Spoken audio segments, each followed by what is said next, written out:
CPI സംസ്ഥാന secretary Shri Binoy Viswam telephone ലൈനിലുണ്ട്. Prasad അദ്ദേഹത്തിലേക്ക് പോവുകയാണ്. ശ്രീ ബിനോയ് വിശ്വം, കൃഷിഭവൻ രാജ്ഭവനിൽ നടത്താനിരുന്ന കൃഷിവകുപ്പ് രാജ്ഭവനിൽ നടത്താനിരുന്ന പരിസ്ഥിതി ദിനാഘോഷ പരിപാടി ഇപ്പോൾ ഒഴിവാക്കിയിരിക്കുന്നു. RSS ആരാധിക്കുന്ന ഭാരതാംബയുടെ ചിത്രത്തിൽ പുഷ്പാർച്ചനയും ദീപം തെളിയിക്കണമെന്നും രാജ്ഭവൻ ഒരു നിർദ്ദേശം നൽകിയായിരുന്നു. അതിൽ പ്രതിഷേധിച്ചാണോ അങ്ങനെ ഒരു തീരുമാനം?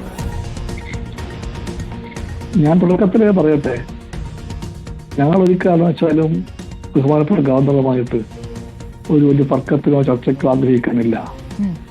ദയവായി ഗവൺമെന്റിന്റെ മേൽ അത്തരം വിഷയങ്ങൾ അടിച്ചേൽപ്പിക്കാൻ വേണ്ടി രാജ്ഭവൻ ശ്രമിക്കുന്നത്. രാജ്ഭവനെ പറ്റി ഞങ്ങൾക്ക് ആദരവുണ്ട്. പുതിയ ഗവർണറെ പറ്റി പ്രതീക്ഷയുണ്ട്. പുതിയ ഗവർണർ പരിണതപ്രജ്ഞനായിട്ടുള്ളൊരു പൊതുപ്രവർത്തകനാണ്.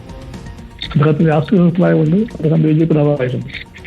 പക്ഷേ രാജ്ഭവൻ അദ്ദേഹത്തിന് പ്രവർത്തന കേന്ദ്രമായി മാറുമ്പോൾ, സംസ്ഥാന ഗവർണറാകുമ്പോൾ രാഷ്ട്രീയ പ്രവർത്തകന്റെ ആ തൊപ്പിയും ആ കുപ്പായവും അതുപോലെ തന്നെ അദ്ദേഹം ഉപയോഗപ്പെടുത്താൻ ശ്രമിക്കില്ല എന്നാണ് ഞങ്ങളെല്ലാം പ്രതീക്ഷിക്കുന്നത്. കാരണം രാജ്ഭവൻ വേറെ, ഗവർണർ സ്ഥാനം വേറെ, RSS രാഷ്ട്രീയ പ്രവർത്തനം അത് രണ്ടും വേറെ, എല്ലാം വേറെയാണ്. അതൊന്നും അദ്ദേഹത്തെ പഠിപ്പിക്കാൻ ഞാൻ ആളല്ല. ഞാൻ മനസ്സിലാക്കിയിടത്തോളം ഇത് നല്ല ബന്ധമുണ്ട്, സൗഹൃദമായിട്ട്. ഞാൻ മനസ്സിലാക്കിയിടത്തോളം ഇതെല്ലാം അറിയുന്ന നേതാവാണ് അദ്ദേഹം. അറിയുന്ന ഒരു പൊളിറ്റീഷ്യൻ മാത്രമല്ല, സ്റ്റേറ്റ്സ്മാൻ. ആ സ്റ്റേറ്റ്സ്മാൻ എന്ന രീതിയിലുള്ള ബോധവും വിവേകവും എല്ലാം ഉള്ള അദ്ദേഹത്തിന്റെ ഭാഗത്തുനിന്ന് ഞങ്ങൾ പ്രകോപനത്തിന്റെ ഭാഷയോ പ്രകോപന പ്രവർത്തനങ്ങളോ ഒന്നും പ്രതീക്ഷിക്കുന്നില്ല. അതുകൊണ്ടാണ് ഞാൻ പറഞ്ഞത്, ഞങ്ങൾ തർക്കത്തിന് ആഗ്രഹിക്കുന്നില്ല. ശരി, ശ്രീ ബിനോയ് വിശ്വം, നിങ്ങൾ വിവാദത്തിന് ആഗ്രഹിക്കുന്നില്ലായിരിക്കാം CPI, പക്ഷേ രാജ്ഭവൻ അതിനുള്ളൊരു വേദിയാക്കുന്നു, RSS പരിപാടികളുടെ ഒരു വേദിയാക്കുന്നു എന്നുള്ളത് ആദ്യത്തെ സംഭവമല്ല. ഇതിൽ തന്നെ ഈ പരിസ്ഥിതി പരിപാടിയിൽ ഈ ചടങ്ങ് നിർബന്ധമാണ് എന്ന് രാജ്ഭവൻ പറയുകയാണ്. ഇതിനു മുമ്പ് ഒരു RSS നേതാവ് അവിടെ എത്തി പ്രഭാഷണം നടത്തുന്നുണ്ട്. അതിനോട് യഥാർത്ഥത്തിൽ LDF എത്ര ശക്തമായി പ്രതികരിച്ചു എന്നൊരു ചോദ്യം കൂടി നിൽക്കുകയാണ്. അതിനോട് പ്രതിപക്ഷം മാത്രമേ പ്രതികരിച്ചിട്ടുള്ളൂ എന്നുള്ളത് പ്രതിപക്ഷം ഒരു വാദമായി ഉന്നയിക്കുകയും ചെയ്യുന്നുണ്ട്. ശ്രീ ബിനോയ് വിശ്വം, കൃത്യമായിട്ട് പറയട്ടെ, RSSന്റെ ഒരു കാര്യാലയമായിട്ട് രാജ്ഭവൻ മാറാൻ പാടില്ല. ഗവർണർ പദവി RSSന്റെ ഏറ്റാന്മാർക്കുള്ള പദവിയായിട്ട് മാറ്റാനും പാടില്ല. ഗവർണർമാർ BJPയുടെ PT വാങ്ങാനും പാടില്ല. ഞാൻ പ്രശ്നമായ നിലപാട്, ആ നിലപാട് നിങ്ങളാരും പഠിപ്പിക്കണ്ട. ഞങ്ങൾ കൃത്യമായ സ്റ്റാൻഡാണ് എല്ലാ കാലത്തും. അതുകൊണ്ട് രാജ്ഭവന്റെ മറവിൽ നഗ്നമായ രാഷ്ട്രീയം കളിക്കാൻ വേണ്ടി നീക്കമുണ്ടായപ്പോഴെല്ലാം ഞങ്ങൾ കൃത്യമായി പറഞ്ഞിട്ടുണ്ട്, ഞങ്ങൾ അത്തരം നീക്കങ്ങൾക്ക് എതിരാണെന്ന്. എന്തിന് ഞാൻ പറയുന്നു, പുതിയ ഗവർണറുമായിട്ട് ഞങ്ങളൊരു വലിയ തർക്കത്തിനും വഴക്കിനും ആഗ്രഹിക്കാത്തത്, ഞങ്ങൾക്ക് കേരളത്തിന്റെ വളർച്ചയ്ക്ക് വേണ്ടി കൈകോർത്ത് പിടിച്ച് മുന്നോട്ട് പോകാനാണ് താല്പര്യം. ആ താല്പര്യം ഞാൻ മനസ്സിലാക്കിയെടുത്തോളം ഗവർണർക്കുമുണ്ട്. അതിൽ നിന്നുള്ള വ്യതിയാനമാണ് ഇത് കണ്ടിരിക്കുന്നത്. ആര് പറഞ്ഞു ഭാരതാംബയ്ക്ക് ഇതാണ് മോശമായി എന്ന്? ഞാൻ ആ ചിത്രം കണ്ടു. ഇപ്പോൾ ആ ചിത്രം നമുക്കെല്ലാം പരിചിതമാണ്. എവിടെ RSSന്റെ എല്ലാ വേദികളിലും അവർ കാണിക്കുന്ന ഭാരതാംബയ്ക്ക് മുഖച്ഛായയാണ്. ആ ഭാരതാംബയുടെ ഇരിപ്പിടം ഒരു സിംഹമാണ്. അതുപോലെ തന്നെ എല്ലാ RSS സംസ്ഥാനങ്ങളിലും കാണുന്ന പ്രത്യേകതരം കൊടിയുണ്ട്. ആ കൊടിയാണ് ഭാരതാംബ പിടിക്കണമെന്ന് ആര് പറയുന്നത്? ഭാരതാംബ ഈ കൊടിയെ പിടിക്കാവൂ എന്നും, ഭാരതാംബ ഇതുപോലെ ചെയ്യാവൂ എന്നും, ഭാരതാംബ ഇരിക്കുന്ന സിംഹാസനം സിംഹപ്പുറമാണെന്നും ആര് പറഞ്ഞു? അതൊന്നും ഭാരതത്തിന്റെ മോക്ഷയല്ല. ആരാ ഭാരതാംബ? ഭാരതാംബ എന്ന് പറഞ്ഞാൽ ഒരു വ്യക്തിയല്ല. അതേപ്പറ്റിയുള്ള മഹാനായ നെഹ്റുവിന്റെ ആ വിവരണം ഞാൻ ഓർത്തു പോകുന്നു.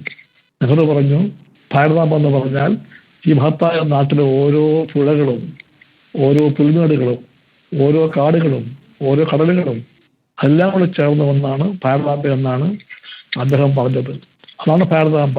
ആ ഭാരതമാതാവാണ് നമ്മുടെ മാതാവ്. ആ ഭാരതമാതാവിന്റെ മക്കളാകാൻ നമുക്കുള്ള ആവേശമേ ഉള്ളൂ. ആ ഭാരതമാതാവിന് RSSന്റെ ഭാരതാംബയുടെ മോശമായി കൊടുക്കാൻ വേണ്ടിയുള്ള നീക്കത്തെ ഞങ്ങൾ തീർച്ചയായിട്ടും തള്ളി പറയുന്നു. ബഹുമാനപ്പെട്ട ഗവർണർ അതിനുവേണ്ടി ഇതുപോലൊരു കടുംപിടുത്തം പിടിച്ചത്, ഞാൻ മിതമായി പറയട്ടെ, നിർഭാഗ്യകരമായി പോയി. ഇത് സർക്കാർ ഒന്നാകെ ഒരുമിച്ച് പ്രതിഷേധിക്കേണ്ട ഒരു കാര്യമല്ലേ? ഇതിപ്പോൾ കൃഷി വകുപ്പ് മാത്രം പ്രതികരിക്കേണ്ട ഒരു കാര്യമായിട്ട് അതിനെ കാണുന്നുണ്ടോ ശ്രീ ബിനോയ് വിശ്വം?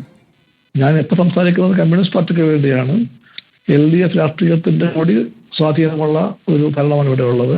അതുകൊണ്ട് തന്നെ ഉചിതമായ സമയത്ത് ഉചിതമായ രൂപത്തിൽ LDF ഭാഗത്തിൻ്റെയും LDFന്റെ ഗവൺമെന്റും ഇതിനോട് പ്രതികരിക്കുമെന്ന വിശ്വാസം എനിക്കുണ്ട്. ഒരു കാര്യം കൂടി ശ്രീ ബിനോയ് വിശ്വം, മുൻ ഗവർണർ കാണിച്ചതുപോലെ പരസ്യമായ ഒരു ഏറ്റുമുട്ടലിനൊന്നും പുതിയ ഗവർണർ തയ്യാറായിട്ടില്ല. പക്ഷേ എന്താണ് RSS പരിപാടി, അത് കൃത്യമായി അദ്ദേഹം നടപ്പാക്കുന്നുണ്ട്, അത് നിശബ്ദമായിട്ടും കൃത്യമായിട്ടും നടപ്പാക്കുന്നുണ്ട്. അതിനോട് എങ്ങനെ പ്രതികരിക്കുമെന്നാണ് മനസ്സിലാക്കേണ്ടത്. ഇപ്പോൾ കൃഷി വകുപ്പ് ഒരു നിലപാടെടുത്തിരിക്കുന്നു, വേണ്ട സെക്രട്ടേറിയറ്റിൽ മതി പരിപാടി എന്ന്. പക്ഷേ എല്ലാ വകുപ്പുകൾക്കും അങ്ങനെ ഒരു നിലപാടുണ്ടോ? അപ്രകാരം സമ്മർദ്ദത്തിന് അദ്ദേഹം തയ്യാറാകുന്നത് എനിക്കറിയില്ല എന്തുകൊണ്ടാണെന്ന്. പക്ഷെ ഇപ്പോൾ ഇത് ആദ്യമായിട്ടല്ല, അദ്ദേഹം RSSന്റെ ഒരു വലിയ തീർത്ഥാടകനെ പങ്കെടുപ്പിച്ചുകൊണ്ട് അവിടെ ഒരു പ്രഭാഷണം സംഘടിപ്പിച്ചു രാജ്ഭവനിൽ. അത് നിൽക്കട്ടെ, ഇപ്പൊ അദ്ദേഹം പറയുന്നു ഇതാണ് മുഖച്ഛായ, ഭാരതാംബയ്ക്ക് ഇതാണ് മുഖച്ഛായ, ആ മുഖച്ഛായ വരവണ്ണം തെറ്റാതെ RSSന്റെ ഭാരതാംബയുടെ മുഖച്ഛായ ആകണമെന്ന് വാശി പിടിക്കുന്നു. അദ്ദേഹത്തിനോട് ഞങ്ങൾ വിനയപൂർവ്വം പറയും, RSS അല്ല ഭാരതം, അതല്ല ഭാരതാംബ. ഭാരതാംബയെ നമുക്കെല്ലാം ചേർന്നുകൊണ്ട് നമ്മുടെ എല്ലാ ആവേശത്തിന്റെയും വിശ്വാസത്തിന്റെയും പ്രതീക്ഷയുടെയും എല്ലാം പ്രതീകമായിട്ട് ഉയർത്തിക്കാണിക്കേണ്ട ഒരു വിശ്വാസമാണ് ഭാരതാംബ.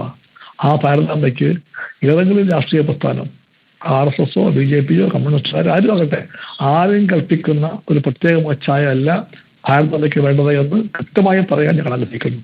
ശ്രീ ബിനോയ് വിശ്വം, ഇപ്പോൾ ഈ നേരത്തെ നടത്തിയ പ്രഭാഷണം, RSS നേതാവ് നടത്തിയ പ്രഭാഷണം, അതിന്മേലൊരു ശക്തമായ പ്രതികരണം ഇടതുപക്ഷത്തിൽ നിന്ന് വന്നിട്ടില്ല എന്നൊരു വിമർശനമുണ്ട്. അതിൽ പ്രതിപക്ഷം മാത്രമേ പ്രതികരിച്ചിട്ടുള്ളൂ എന്ന് അവർ പോലും വാദിക്കുന്നു. RSS CPM ഒരുമിച്ച് ചില കാര്യങ്ങൾ ചെയ്യുന്നു എന്നുള്ള വിമർശനം പ്രതിപക്ഷം ഉന്നയിക്കുമ്പോൾ അവർക്കൊരു ആയുധമാകുന്നില്ലേ ഇത്തരം കാര്യങ്ങൾ? പ്രതിപക്ഷത്തിനെ പറ്റി അധികം പറയിപ്പിക്കല്ലേ. ഇവിടുത്തെ പ്രതിപക്ഷം സത്യം പറഞ്ഞാൽ BJPയുടെ മറുപക്ഷമല്ലേ. BJPയുടെ കൂടെ എന്തെങ്കിലും കയറ്റി വെക്കുമ്പോൾ മറുവാക്കല്ലേ ഇവിടുത്തെ പ്രതിപക്ഷം. വസ്തുത അന്ധമായ ഇടതുപക്ഷ വിരോധം കൊണ്ട് എല്ലാ ഘട്ടങ്ങളിലും BJPയുടെ കൂടെ ചങ്ങാത്തം കൊടുത്തവരല്ലേ ഈ പ്രതിപക്ഷം.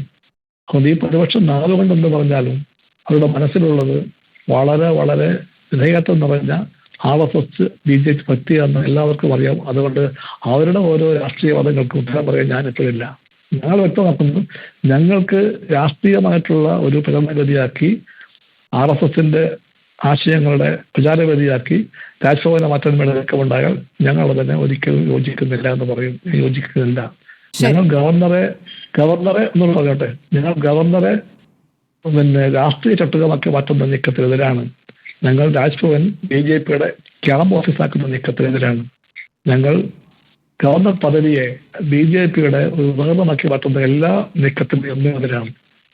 തീർച്ചയായും രാജ്ഭവനെ BJPയുടെ ക്യാമ്പ് ഓഫീസാക്കാൻ അനുവദിക്കില്ല എന്നുള്ളതാണ് CPയുടെ ഉറച്ച നിലപാട്. വളരെ നന്ദി ശ്രീ ബിനോയ് വിശ്വം പ്രതികരിച്ചതിന്. CPI സംസ്ഥാന സെക്രട്ടറിയുടെ പ്രതികരണമാണ് ഇപ്പോൾ കണ്ടത്.